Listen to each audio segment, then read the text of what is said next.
All right, you guys know I live in the hot desert. I bought this swamp cooler right here, 2016. The pump finally died. This thing runs literally the minute the temperatures get in the 80s. You know, my garage spikes up a little bit. I have temperature gauges in here. Right now it's 85 in here because it's not running.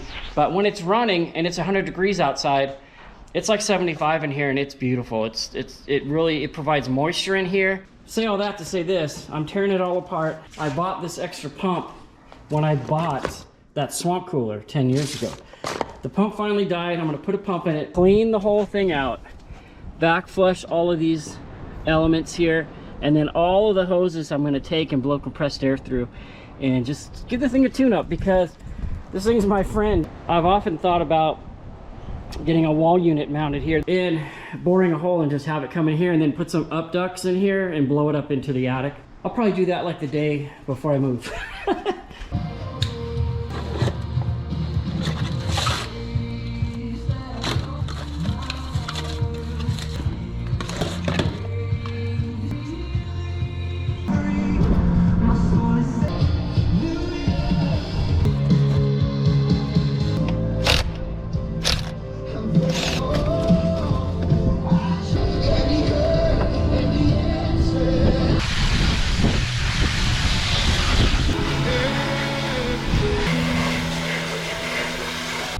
All right, this was leaking, got that fixed. The supply hose had a kink in it right here. So I rotated this and I put a clamp on the kink, opening it up. So the elements weren't getting a full supply. Blew out all these lines, and I'm just testing the bobber system. So the water's shutting off. Now I do use, even though you see a lot of filth in here, this is actually very clean now. I cleaned it a ton. This is a couple years of stuff. What I do is I do drop one of these in about once a month, and I just use, this is meant for like a full-size cooler in your house. Get out of here, man. The bee wants some. So I just cut them in quarters and I just set it in there, and it just keeps your water fresh. The reason why these are called swamp coolers is when the water sits, of course, it can get green in there. Mine's always being refreshed. My shop in the desert had a swamp cooler with a big tank, and we turn it on in the morning, and yeah, the bays would smell a little bit like a swamp. So I'm gonna plug her in and we're gonna test all the water flow. The water flow was down to a bare trickle the last couple months I've been using this. I do know the pump was dying, the lines were plugged, the supply was crimped. So I would come out here and I would feel, and I would barely feel any moisture at all. So I would shoot it with the hose, and so let's turn it on and see what it does. So here's the old pump. Here's the old pump right here. You can see this is where that sucks the water in here, and this, look at how plugged this part was too. If you plug her in, she still runs, but barely. And they make it so easy. You just run the thing up and it plugs right into the harness. So yeah, look at that. I've never seen a rain curtain on this thing like that. Oh yeah. It's drenching down the sides too. Yeah, that's gonna be great. Let's put it all back together. I like stickers. We're gonna watch them fly around in here for the next couple years. This sticker, if you do not know, my daughter's boat sank in Africa in the middle of Lake Tanganyika last year. They spent 16 hours in the water trying to survive miles offshore. If you would like to see that documentary, go to www.bestillandknowmovie.com. It's free, it's a couple hours. Very, very awesome story.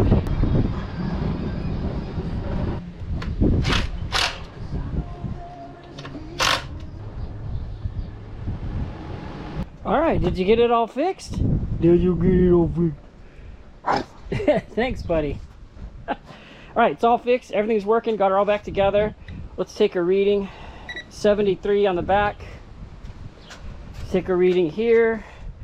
79, and that's because the pads are colder because I ran the pump and they're soaked. Let's fire it up and see what happens in here.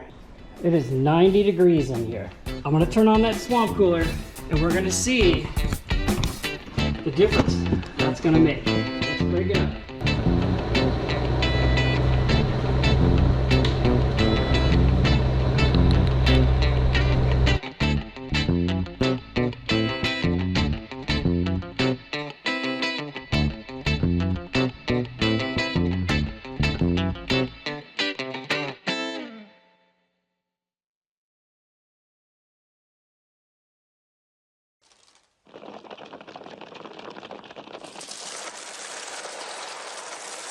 All right, every couple weeks for the last 5 years, I have to come out here and I have to spray out the expansion joints because they're full of bird poop.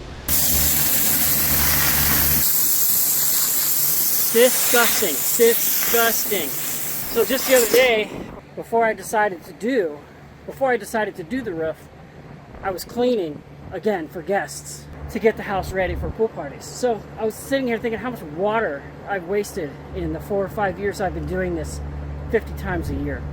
And the poop gets everywhere. When the hotel fills up there, these birds start building nests everywhere.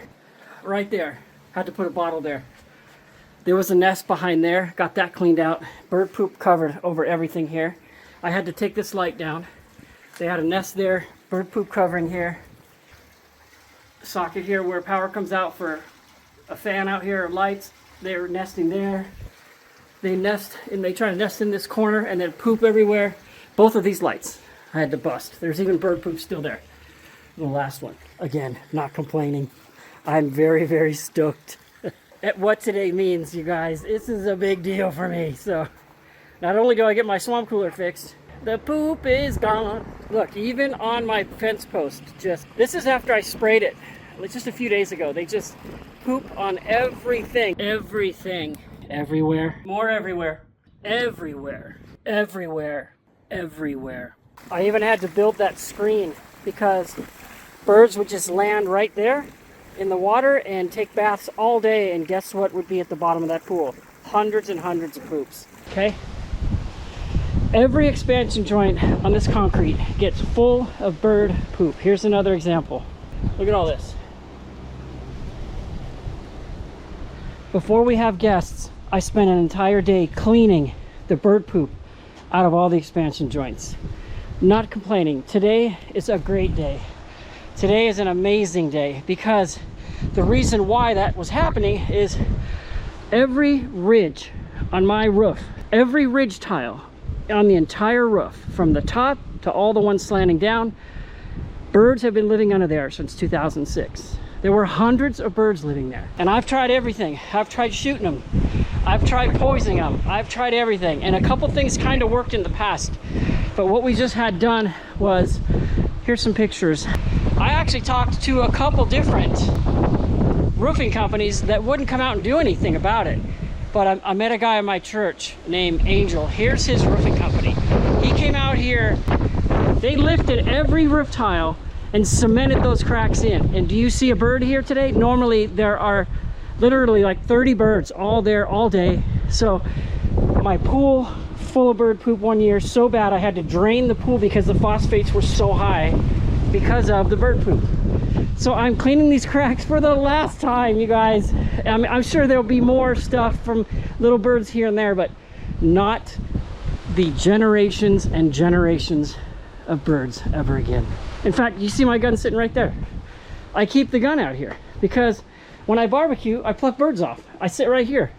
And they come, when the sun's going down, they all come and stand on this, they all come and land on my brown fence before they go home. And I sit here and go boom, boom, over and over and over. But they just keep coming back. And every spring, there's little baby birds that get blown out of those eaves up in there. They get blown out of underneath the tiles. And they land all over the property. We come out and there's these poor featherless birds dying in the heat. And it's just horrible. None of that anymore. So, Angel, thank you, bro. Come on out of here. What are you doing? Look at the temperature. It's 67. All right. Tell everyone thanks for watching. You going to say it? Don't be getting in there. Hey. No, buddy.